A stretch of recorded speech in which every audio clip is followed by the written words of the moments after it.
Police லுக்ல வந்து இதுக்கு முன்னாடி பவன் கல்யாணோடைய ஒரு 2-3 படங்கள் பாத்தீங்கன்னா அது ஒரு மாசா இருக்கும். அதுக்கப்புறம் எனக்கு வந்து விஜயோட இந்த லுக் எல்லாம் பார்க்கும்போது பவனே தூக்கி சாப்பிட்றா என் தலைமை அப்படிங்கிற மாதிரி தான் ஒரு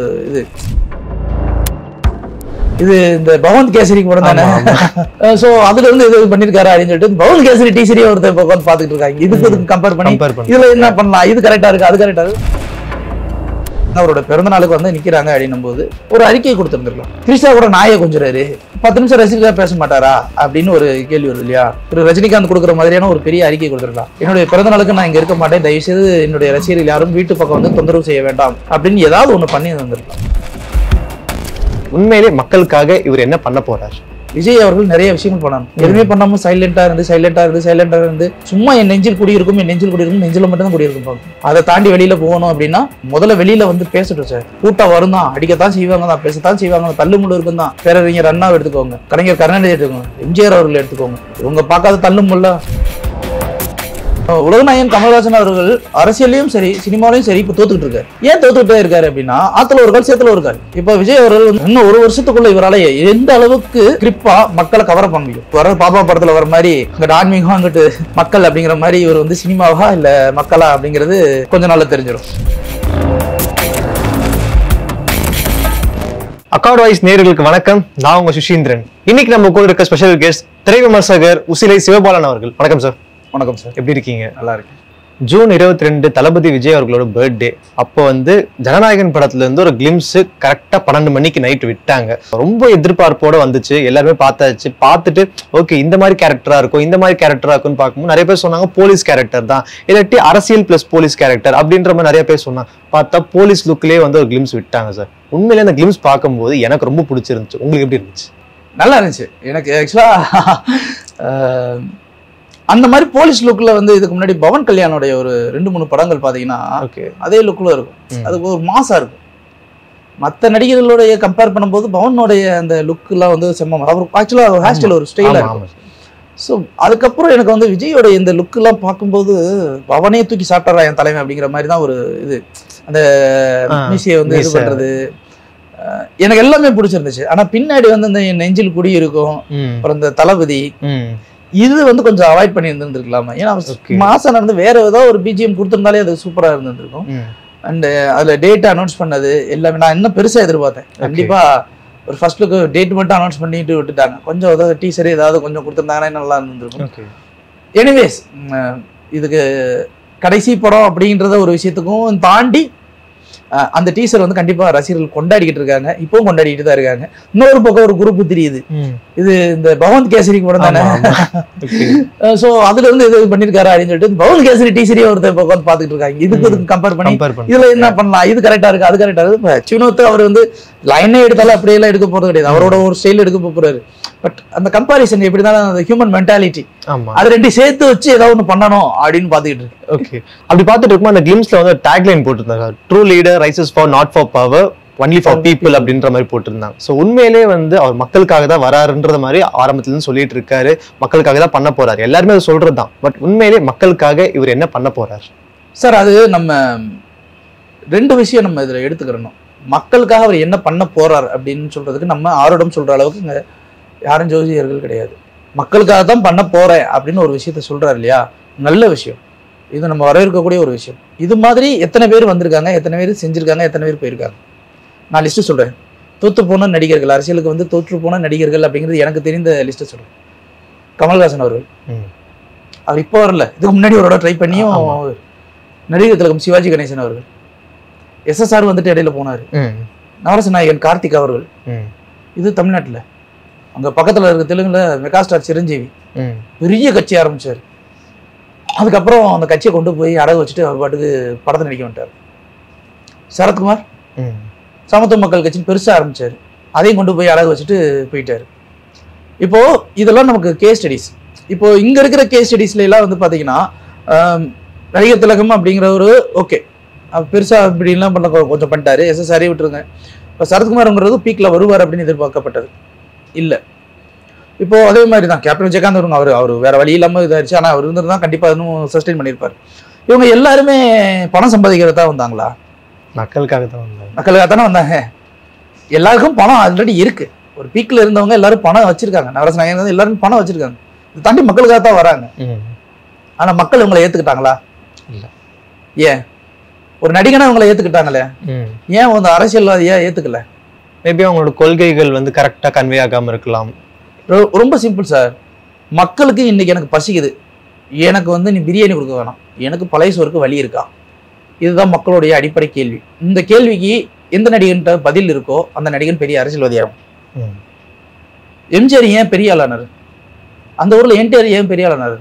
அங்க கன்னடத்துல ராஜ்குமார் சார் ஏன் பெரிய ஆளானார்?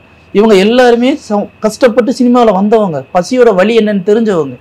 இவங்க எல்லாத்தையும் தாண்டி வந்துடுறாங்க, நிக்கிறாங்க, ஜெயிக்கிறாங்க. ஜெயிச்சதுக்கு அப்புறம் யாருக்குமே பசின்னு ஒண்ணு இருந்துடக்கூடாது, கூட நாங்க இருக்கோண்டா அப்படின்னு எங்க யாரை எப்படி பேசணும் அப்படிங்கிறது வரைக்கும் போய் நிக்கிறாங்க, பேசுனாங்க.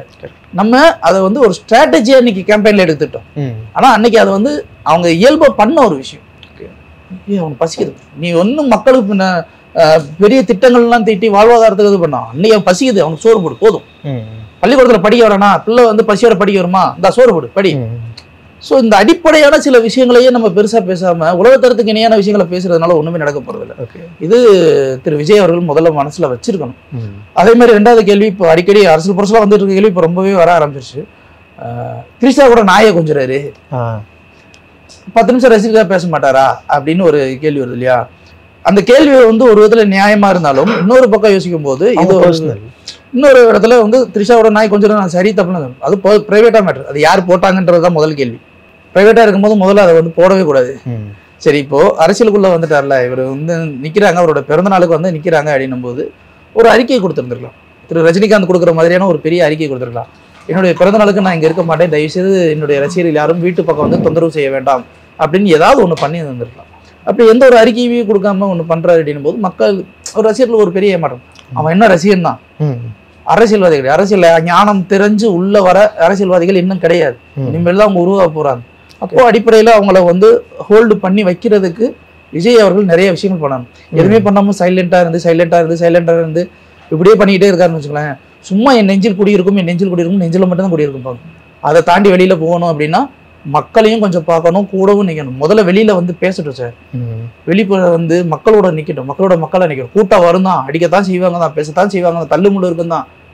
நம்மளோட முன்னாடி தலைவர்கள், எத்தனையோ தலைவர்கள், பேரறிஞர் அண்ணாவை எடுத்துக்கோங்க, கலைஞர் கருணாநிதி எடுத்துக்கோங்க, எம்ஜிஆர் அவர்கள் எடுத்துக்கோங்க. இவங்க பார்க்காத தள்ளு முள்ள எல்லாத்தையும் தாண்டி தானே இன்னைக்கு பெரிய ஆளா வந்து நிற்கிறாங்க. எதுவுமே பார்க்காம சொகுசாவே உட்காரணும் அப்படின்னா நடக்காது. ஸோ இவர் வந்து மக்களுக்காக தான் பண்றேன் அப்படின்னு பேசுறது பெரிய இல்லை, செயல் தான் முக்கியம். இதுல இன்னொரு விஷயமும் இருக்கு. இந்த மமிதா பைஜுவா, ஆமா, அவங்க வேற சொல்லிட்டாங்க, சும்மா இருக்காம சார் நீங்க இதோட கடைசி படமா அதுக்கப்புறம் அப்படின்னும் போது கையை நீச்சிட்டு அரசியல் நான் உள்ள வருவேன் அப்படின்னு. அப்போ அவர் ஒரு ஆசிலேஷன்ல இருக்காரு அப்படின்னு தான் இருக்கும். சரி பார்ப்போம், போற வரலும் போவோம், எவ்வளவு செலவாகுதுன்னு பார்ப்போம். ரொம்ப செலவாயிருச்சா, வேண்டாம் நம்ம திரும்ப இதுக்கே வந்துடலாம், இல்ல என்ன நம்ம அப்படியே போயிடலாம். இது ஒரு பக்கம் ரசிகர்களுக்கு உற்சாகமா இருந்தாலும் தொண்டர்களுக்கு வந்து ஒரு பயந்தான கொடுத்துருக்கோம். என்னடா இப்படி சொல்லிட்டாரு, அப்ப உண்மையில இப்படி சொல்லியிருக்காரா, அவருக்கு இந்த மாதிரி தாட் இருக்குமான்ட்டு. சார் ஒரு விஷயம் சார், ஆத்துல ஒரு கால் சேத்துல ஒரு கால் வைக்கக்கூடாது. ஆமா, ஒரு கால் நீங்க ஆத்துல வைக்கணும் ஆத்துல வச்சுங்க, சேத்துல வைக்கணும் சேத்துல வச்சுங்க, ரெண்டுல ஏதாவது ஒன்று வச்சிருங்க. நான் வைக்கக்கூடாதுன்னு சொல்லக்கூடாது. எது கொடுத்தாலும் ஒரு ரிசல்ட் கொடுக்கும். அது வெற்றி தோல்விங்கிறத அடுத்து ஒரு ரிசல்ட் கொடுக்கும். நீங்க அந்த முடிவை பொறுத்து அந்த ரிசல்ட்டை மாத்திக்கணும். இப்போ நம்ம உலகநாயகன் கமல்ஹாசன் அவர்கள் அரசியலையும் சரி சினிமாலையும் சரி இப்போ தோத்துக்கிட்டு இருக்காரு. நம்ம வெளிப்படையா சொல்லித்தான். ஏன் தோத்துக்கிட்டே இருக்காரு அப்படின்னா, ஆத்துல ஒரு கால் சேத்துல ஒரு கால், ஒரு கால் ஏதாவது ஒண்ணு வைக்கும் போது நம்ம அவர் தலைவலிக்கு வச்சு கொண்டாடிக்கிட்டு தான் இருந்தோம். 2 கால் வைக்கும்போது பிரச்சனை. இப்போ விஜய் அவர்கள் வந்து இந்த படம் நடிச்சுக்கிட்டே இருக்காரு. அது வரைக்கும் நம்ம எதுவும் அரசியல் பத்தி பெருசா அரசியல் புரட்சியில பேசாம போயிட்டு இருக்கு. இவர் அரசியலுக்குள்ள வரும்போது கிட்டத்தட்ட என்ட்ரி ஆகிற டைம், ஷூட்டிங் முடிச்சாரு, இன்னும் ஒரு மாசம் 2 மாசத்துக்கு அப்புறம் ஆரம்பிக்கிறாருன்னு வச்சுக்கோங்களேன். இன்னும் 1 வருஷத்துக்குள்ள இவரால எந்த அளவுக்கு கிரிப்பா மக்களை கவர் பண்ண முடியும். அவங்க 4 வருஷம் 5 வருஷம் பண்ணியுமே வந்து 1008 குறை சொல்றாங்க. 1 வருஷத்துக்குள்ள எல்லாரையும் கவர் பண்ணிட முடியுமா? 1 வருஷம் எல்லாத்தையும் ரெடி பண்ணிட முடியுமா? 1 வருஷத்துக்குள்ள 148 தொகுதியை ரெடி பண்ணிட முடியுமா? ஸோ எல்லாமே கேள்விக்குறியா தான் இருக்கு. இந்த கேள்விக்கு அவர் வந்து என்ன ஸ்ட்ராட்டஜி வச்சிருக்காங்கிறத பொறுத்து தான் இந்த மக்கள் பக்கம் திரும்ப வர பாபா படத்துல வர மாதிரி அங்கிட்ட ஆன்மீகம் அங்கிட்டு மக்கள் அப்படிங்கிற மாதிரி இவர் வந்து சினிமாவா இல்ல மக்களா அப்படிங்கிறது கொஞ்ச நாள்ல தெரிஞ்சிடும். ஓகே சார், அப்படி பார்த்துட்டு இருக்கும்போது இதுக்கு முன்னாடி இருந்த பெரிய நடிகர்கள் அவங்க அரசியலுக்குள்ள வரும்போது அவங்க அரசியலுக்குள்ள வர்றதுக்கு முன்னாடியே வந்து அவங்களோட குறைஞ்சபட்சம் அடுத்த ஒரு கடைசி 10 படங்கள் கிட்ட வந்து அரசியல் பத்தி பேச்சுகளும் இல்லாட்டி அவங்களோட கொள்கைகளும் இல்லாட்டி அவங்களோட கட்சி கொடிகளும் வந்து காட்ட ஆரம்பிச்சிருவாங்க. அதுக்கப்புறம் தான் முழுக்க அரசியலுக்குள்ள வராங்க. ஸோ அப்படி பார்க்கும்போது எம்ஜிஆர் அவர்கள் அப்படித்தான் பண்ணாரு. அதுக்கப்புறம் கேப்டன் விஜயகாந்த் அவர்கள் அப்படிதான் பண்ணாரு. அப்படி பார்த்துருக்கும் விஜய் அவர்களும் அந்த மாதிரி ஒரு பேட்டர்ன் பண்ணியதுனால கரெக்டா இருக்கும். இப்போ இந்த ஒரு ஜனநாயகன் இந்த ஒரு படத்தை மட்டும் வச்சுக்கிட்டு ஒரே படத்துல எப்படி முழுசா திணிக்க முடியும், அரசியலோட கொள்கையும் மக்கள் மனசுல எப்படி இடம் பிடிக்க முடியும் அப்படின்னு ஒரு கேள்விகள் போயிட்டு இருக்கு. இல்ல ஜனநாயகன் கடைசி படம் கிடையாது. கண்டிப்பா வந்து இந்த 2026 வந்து அவர் சிஎம் ஆவறாரோ இல்லையோ 2031 வந்து ஆக சான்சஸ் இருக்கு. அதுக்குள்ள நிறைய கேப் இருக்கு. அந்த கேப்குள்ள நிறைய படங்கள் பண்ணிடுவாரு. சோ அது முழுக்க அரசியல் படமாவே இருக்கும். கொள்கைகள்லாம் அதில் போட்டுருவாரு அப்படின்றாங்க. உண்மையில எப்படிதான் நடக்கும், என்னதான் பிளான்ல இருப்பாரு? நீங்க ஃபர்ஸ்ட் கேட்டீங்க இல்லையா, இப்போ அவங்களாம் வந்து ஒரு கேப்டன் விஜயகாந்த் சரி எம்ஜிஆர் அவர்களும் சரி எல்லாருமே ஆரம்பத்திலிருந்தே மக்களை வந்து கூப்பிட்டு உட்கார வச்சு வசியம் பண்ணி அரசியலுக்குள்ள வரதுக்கு முன்னாடி எல்லா வேலையிலும் பண்ணிட்டு அதுக்கப்புறம் அரசியலுக்குள்ள நினைச்சாங்க. இவர் டிவி பண்ணல. இதானே ஸோ சிம்பிள் சார். இப்போ எம்ஜிஆர் அவர்களுடைய காலகட்டத்தில் டிவி கூட கிடையாது. இப்போ நீங்க ஒரு டிஜிட்டல் கேம்பெயின் அப்படிங்கிற ஒரு பாயிண்ட்டை நீங்க சொல்லணும்னா எங்க போய் சொல்லுவீங்க? இப்போ எங்க கட்சி பெரிய கட்சி, எங்க கட்சியில இந்த மாதிரி தான் புரட்சிகள் இருக்கு, நாங்க இதெல்லாம் பண்ண போறோம் அப்படிங்கிறத நீங்க எங்க போய் சொல்ல முடியும்? படத்துல தான் சொல்ல முடியும். படத்துல தானே சொல்ல முடியும். அங்கதானே கூட்டம் வரும். அந்த கூட்டத்துல நீங்க ஒரு மெசேஜ் சொன்னீங்கன்னா அந்த கூட்டத்துக்குலாம் பரவிடும்ல. அப்போ அதை எம்ஜிஆர் அன்னைக்கு இருந்த தொழில்நுட்பத்துல யூஸ் பண்ணாரு, ஸ்ட்ராட்டஜி. சரிங்களா? இப்போ அங்க அவ்வளவுதான் டெக்னாலஜி இருந்துச்சு. எங்கெல்லாம் டெக்னாலஜி இருக்கோ அந்த டெக்னாலஜி வச்சு யூஸ் பண்ணாங்க. இப்போ கேப்டன் விஜயகாந்த் எடுத்துக்கோ. இப்போ மீடியா இருக்கு. ஆனா மீடியாங்கிறது சோசியல் மீடியா கிடையாது. மீடியா இருக்கு, நிறைய சேனல் இருக்கு, திரைப்படம் இருக்கு, அவர் பண்ற நல்ல விஷயங்கள்லாம் இருக்கு, நியூஸ் பேப்பர் இருக்கு, இப்படி பல விஷயங்கள் இருக்கு. ஸோ அவரோட ஸ்ட்ராட்டஜி என்னன்னா டிவி எல்லாத்துலேயும் கொஞ்சம் பூத்தணும். அப்போ டிவிலாம் எதிரிகளாக தனியாக ஒரு டிவி ஆரம்பிக்கிறாரு, மற்ற விஷயங்கள் எல்லாமே பண்றாரு. போகுது, அவ்வளோதான் டெக்னாலஜி இருந்துச்சு. அப்போ அந்த ஒரு விஷயத்த எல்லாம் வேற பப்ளிசிட்டி பண்ணணும் அப்படின்னா இத்தனை பேர் தேவைப்பட்டாங்க, அதனால பண்ணாங்க. ஓகே, இப்போ விஜய்க்கு நீங்க மாறுவோம். இந்த பப்ளிசிட்டி எல்லாமே என்னன்னா இவங்களா வந்து பண்ண வேண்டிய கட்டாயத்துல இருந்தாங்க. நான் விஜயை பொறுத்த வரைக்கும் தலைவா அந்த ரஜினி சாருக்கும் விஜய் சாருக்கும் மட்டும் தான் ஒரு விஷயம். தலைவா நீ அரசியலுக்கு வா, தலைவா அரசியல், என் தலைவா அரசியலுக்கு வந்தா என்ன தெரியுமா அப்படின்னு சொல்லிட்டு நம்ம ஆளுகளே அப்ப இருந்தே வந்துட்டு இந்த சோசியல் மீடியாவிலும் சரி ஃபேஸ்புக்லையும் சரி இருக்கிற எல்லா இதுலேயுமே வந்து அவர் பேசுற வசனமா இருக்கட்டும் ஏதாவது ஒன்று எடுத்து ட்வீட் பண்ணி பரப்பிட்டாங்க. கிட்டத்தட்ட எனக்கு தெரிஞ்சு 10 வருஷமா இவர் பண்ற பொலிட்டிக்கல் கேம்பெயினிங் இவங்களே எல்லாமே பண்ணிட்டாங்க. இவருங்க எல்லாமே பண்ணி அப்புறம் ஒரு பக்கம் அவங்க அப்பா வந்து ஒரு சின்னதா ஒரு கேம் ஆடி இந்த மக்கள் நற்பணி இயக்கம் அப்படின்னு ஆரம்பிச்சு அப்புறம் அவர் பேர்ல ஒரு கட்சி தொடங்கி அதுக்கப்புறம் அப்பா இதெல்லாம் இல்லை நீங்க நம்பாதீங்கன்னு சொல்லி ஒரு விஷயத்த பண்ணி எந்த மாதிரியான ஸ்ட்ராட்டஜி எல்லாம் பண்ணணுமோ எல்லாமே இன்டைரக்டாவே பண்ணிட்டாங்க. நீங்க சொல்ற இதெல்லாம் வழக்கொழிஞ்சு போன மெத்தடு. ஆமா, இதெல்லாம் அன்னைக்கு இருந்த டெக்னாலஜி. இன்னைக்கு இதெல்லாம் வழக்கொழிஞ்சு போன. இப்ப எல்லாருமே ரசிகர்கள் மத்தியில ஒன்று ஃபிக்ஸ் ஆயிடுச்சு. விஜய் வராருப்பா அவர் 2 படம் அப்படின்னும் போது அது ஒரு வைட் ஸ்ப்ரெட் ஆயிடுச்சு. இப்போ கோட்டு படத்துல அரசியல் வாசனை இல்லைங்கிறீங்களா? இருந்துச்சு. கோட்டு படத்துல விஜய் அரசியல் பேசல. ஓகே, ஆனா படம் முழுசு விஜய் அந்த அரசியல் வசனங்கள் எல்லா இடத்துலயும் இருந்துகிட்டு தான் இருக்கு. ஆனா என்னன்னா நம்ம வந்து விஜய் அரசியல் பேசல, அரசியல் வசனங்கள் இருந்துச்சு, படம் முழுசு இருக்கும். பிரேம்ஜி பேசுறது எல்லாம் முழுக்க அரசியல் வசனம் தான். ஆனா இதெல்லாம் என்னன்னா விஜய் பண்ணல அப்படிங்கிற ஒரு தன்னடக்கம் அப்படிங்கிறது நம்ம வெளியில தெரியும். ஆனா அவர் டிஜிட்டல் கேம்பெயினை இப்போ ஆரம்பிச்சு ரொம்ப வருஷம் ஆகி போச்சு. அதுக்கு உண்டான வேலையெல்லாம் போய்கிட்டு இருக்கு. அதனால நம்ம நினைச்சிட்டு இருக்கோம் ஜனநாயகன் படம் சோசியல் மீடியா ஆல்ரெடி ஸ்ப்ரெட் ஆயிடுச்சு. டெக்னாலஜி மாறினால அந்த டெக்னாலஜி எப்படி யூஸ் பண்ணணுமோ அப்படி யூஸ் பண்ணிக்கிட்டாரு, அப்படி அப்கிரேட் பண்ணிக்கிட்டாரு. சோ இதனால வந்துருவாரா இல்ல 5 வருஷத்துக்கு அப்புறம் படத்துல போட்டு காமிக்கணுங்கிற அவசியமே கிடையாது. படத்துல காட்ட வேண்டிய அவசியமே கிடையாது. விஜய் பார்த்தாலே போதும். அது படங்கிறது வேற இதுங்கிறது வேற கிளாரிட்டியா இருக்கு. நம்ம நேயர்களுக்காக நிறைய விஷயம் சொன்னீங்க சார். ரொம்ப நன்றி. நன்றி.